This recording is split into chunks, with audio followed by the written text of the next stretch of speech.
you've seen me, this is what she filed. I called her up and we talked about it at the bench for a second.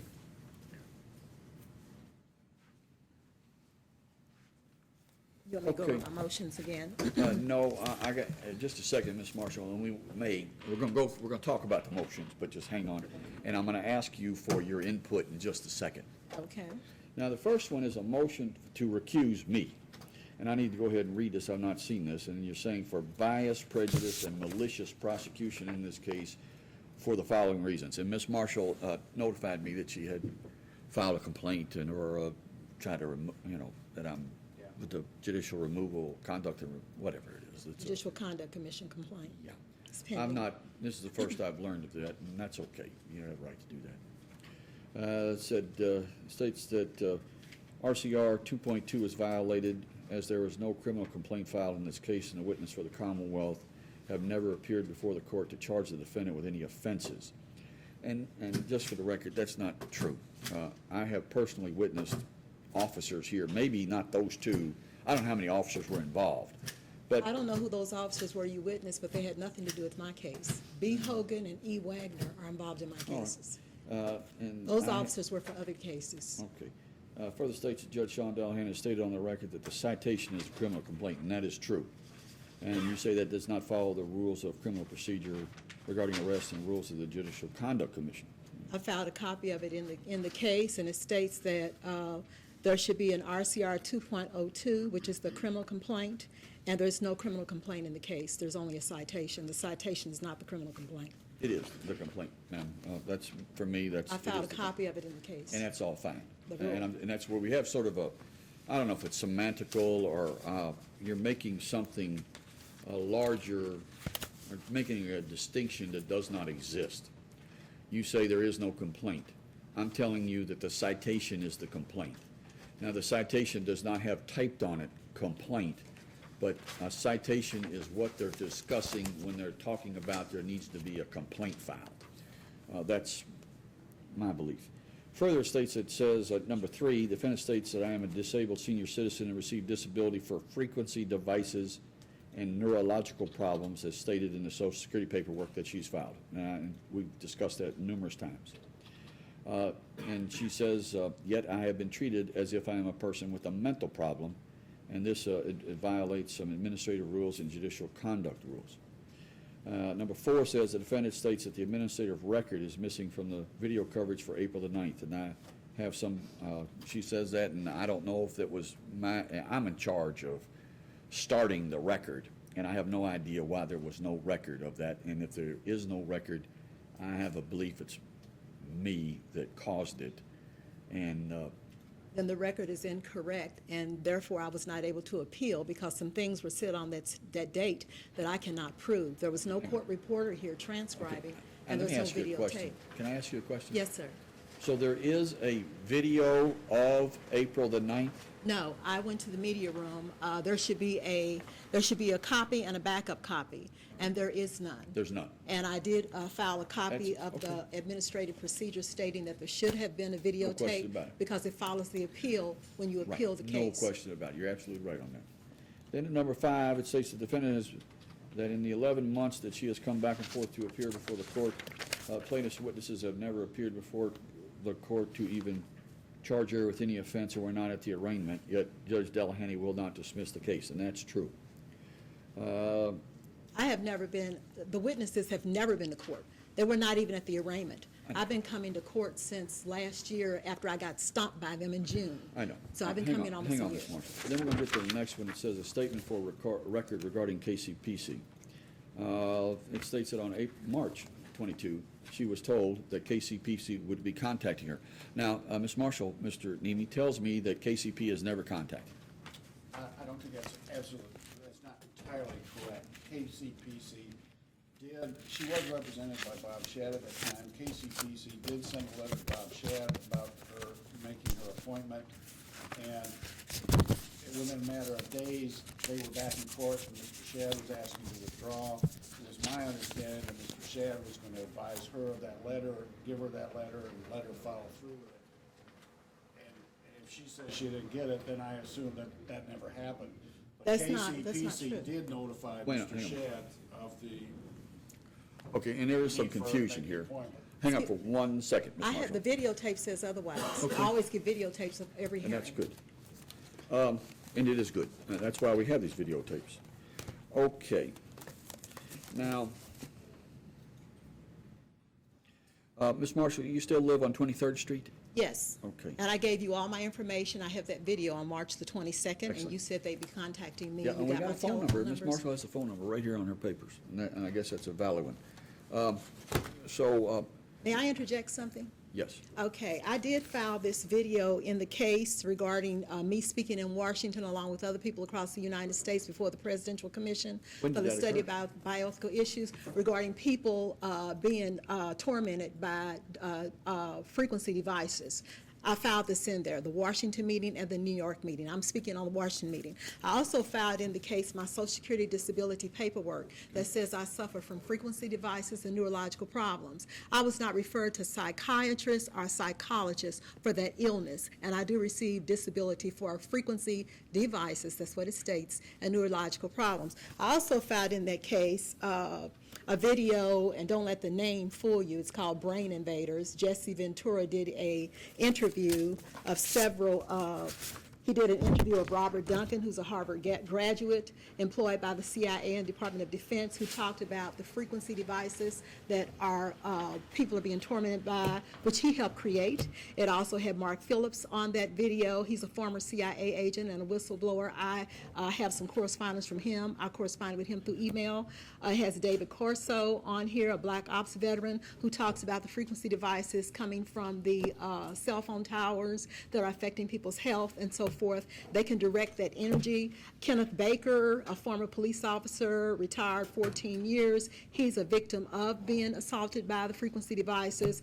Dr. Terry Robinson is on the video, and Sebastian Severanos, who is an EMF, electromagnetic frequency protection expert.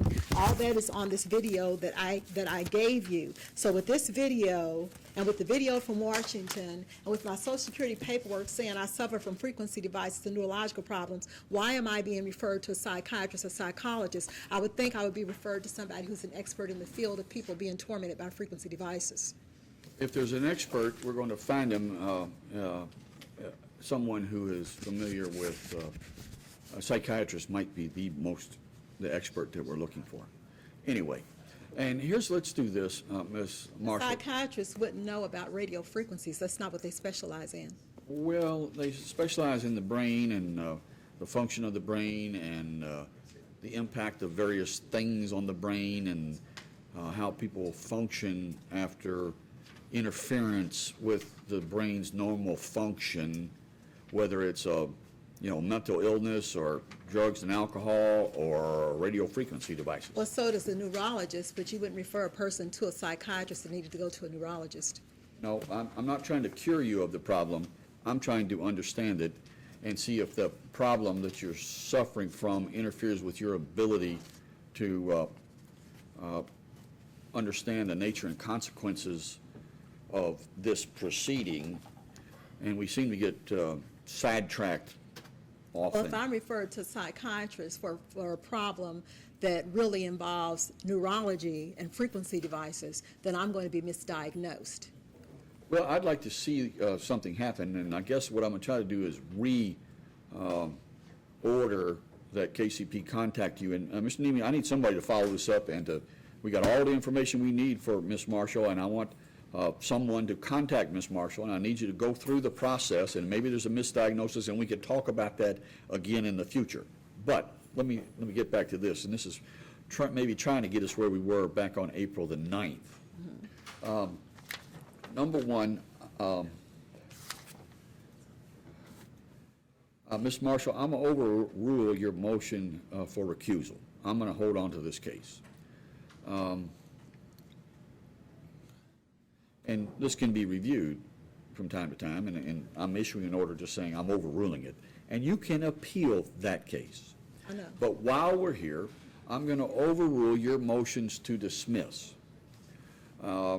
And again, you can appeal the motions to dismiss. For me, I'm saying that that your motions to dismiss are unfounded and we need to move forward. And there's a couple of things that we need to do, and one of which is we need to have you evaluated by this psychiatrist, which you're objecting to. Now, you can appeal. I'm saying I'm going to re-refer you for this psychiatric evaluation, and you can appeal that decision. Is it any way I can get the credentials of the psychiatrist to see if they are trained in the field of neurology and frequency devices? Because that's what I'm getting Social Security for. When they contact you, you will have a chance to talk to them.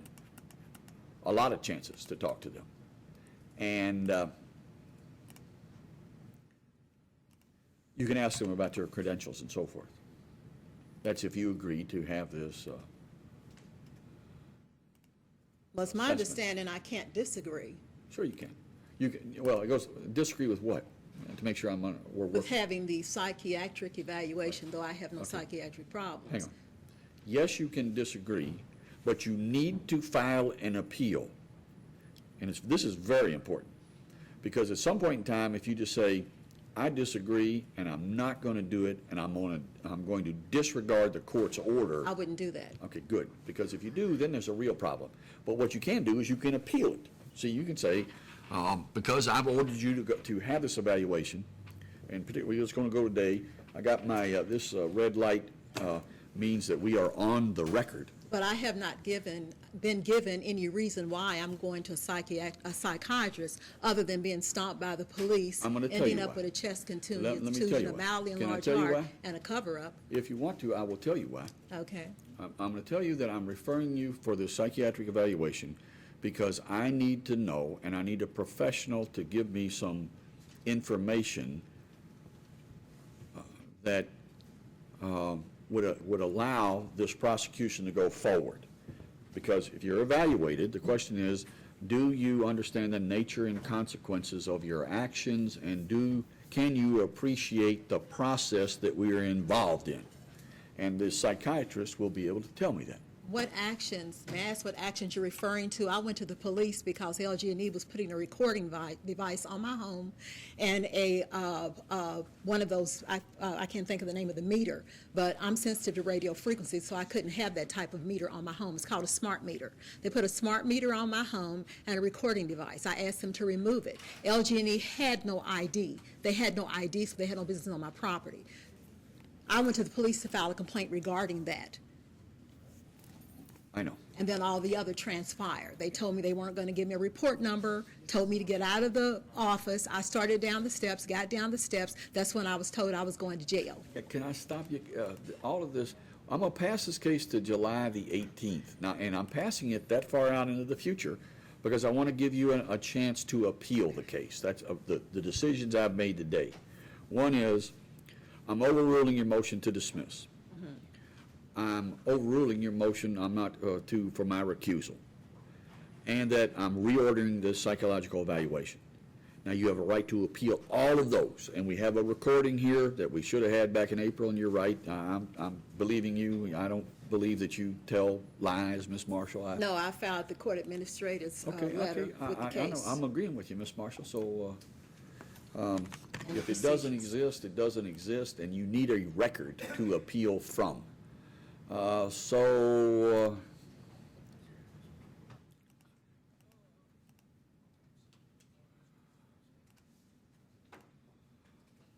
about this recusal motion, Mr. Nemi?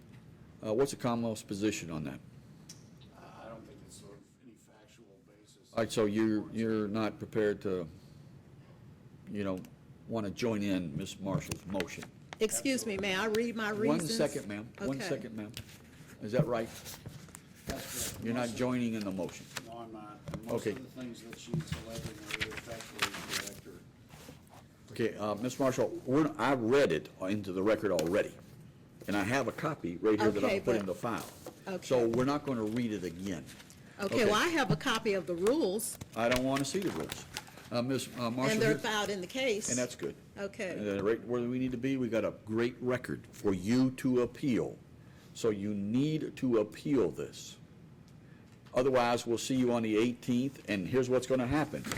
Between now and the 18th, somebody should contact you about this evaluation. And if they don't, then we got another problem. And then that's one of the step that we need to get past before we can move forward. One of two things: either you appeal the case, or somebody from KCPC contacts you. Otherwise, and regardless, we're going to see everybody back here on the 18th of July. All right, Ms. Okay, Marshall? may I ask what this next hearing's going to be about on the 18th of July? It's Because the- we still haven't okay. had a probable cause hearing. We haven't had anything, and I've been coming for a year. Now, Ms. Marshall, do you have a lawyer? You had Mr. Shad. Mr. Shad was not representing me to the best of my interests. Are He you going was to bring a flip-flopping. lawyer with you? I'm trying to find an attorney, Okay, so. but on I'm the not just going to hire anybody this time. And you have a right to do that. But what we need to do, and we want you to get a good lawyer. And we're going to find out if you have a lawyer on the 18th. We're going to find out if you filed the appeal. We're going to find out if you have if you've been contacted by KCPC, and if you've decided to go through the evaluation. Those are all the things that we're going to learn on the 18th. Okay, may I ask one more question? Well, sure. I am reporting to an office on the first floor every Wednesday. I've been doing this for almost a year. You know, I'm a partial homeowner. I'm not a flight risk. I'm trying to find out if I can get off of this thing where I report. think so. Every Wednesday. I think you're committed to this case, and I'm going to say, yes, we're going to remove this monitoring. You have any comment about that, Mr.? I mean, I've been here every single I need Wednesday. to, Ms. Marshall, I really need to hear from Mr. Nemi. Do you have any comment about that? Mr. Nemi? It's the monitored conditional release. I know, and then the problem with this case is that it involves excessive contact with the police department, and, you know, we can't order not to call the police if there's a problem. That has nothing to do with what I'm asking you. But that's what led to the monitoring request that we had before, so. Why? I haven't understand called that. the Okay, police. Ms. Marshall, I really Okay. we need to let Mr. Nemi talk now, and then I'm going to let you talk. Okay. I won't object to the relinquishment of that monitoring condition with the understanding that we not go back to where we were before that led up to it, and that was the 29 calls in one day to the 911 operator, which put the emergency phone system almost in a breakdown situation. Your Honor, that's not true. As I stated, my Social Security paperwork says I'm being tormented by frequency devices. Frequency devices can be handheld, they can come from satellites, they can come from UAVs, they can come from satellites in someone's yard, and they can come from smart meters. And people can handhold a frequency device and aim it at you, just as it was in the newspaper that a frequency device was aimed at an airplane, a laser or something was aimed at an airplane. And also one of the UPS airplanes here has had a laser aimed at it, and I think they did arrest those people that were involved in that. Because they don't understand it doesn't mean that it's not happening. And as far as the police, I never contact the police. Police have been harassing me for 7 or 8 years. I have about 3 videos in that case, audios. I have 40-something pictures of them harassing me, and I have some new harassment that I still haven't filed in the case. Okay. Now, Mr. Nemi, I dispute the fact that I put her, Ms. Marshall, on MCR so to prevent her to somehow, this whole issue of her calling the police, I think this is new to me. And it never was in my thinking to have her report to the monitored conditional release condition of her bond because of her contact with the police department.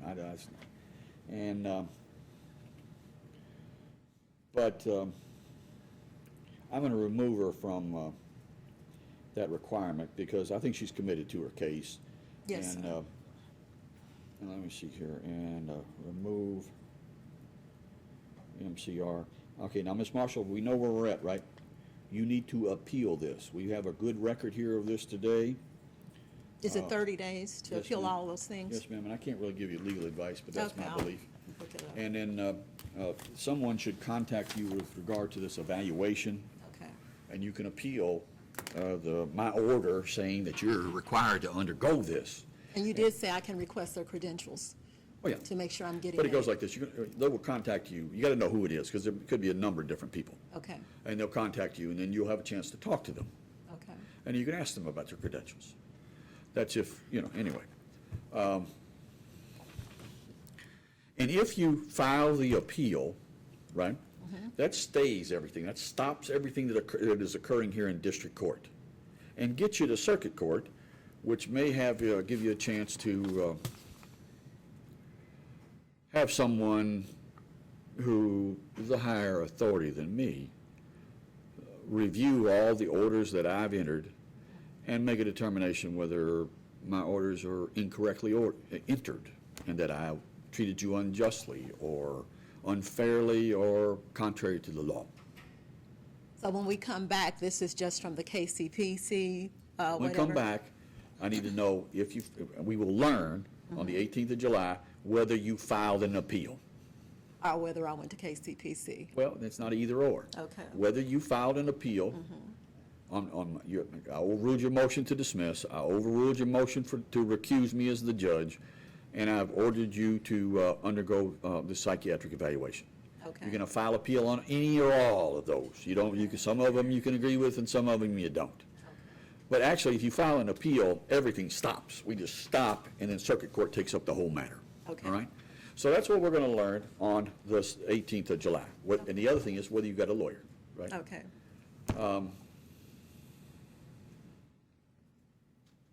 That's about it. That's about it. Okay. so do I need to go downstairs to tell them I don't have to come down there anymore, or what do I do? I think you should say that, stop by there while you're in Or the do I building. need a piece of paper or something to take down there? They'll verify it. You just tell them that you were just in court today and that the judge removed the requirement that you report to them. Okay, Okay? All But you need to appeal the case, find a lawyer, be ready to be contacted by a psychiatrist. Thank All right, you. Ms. Marshall, you're welcome.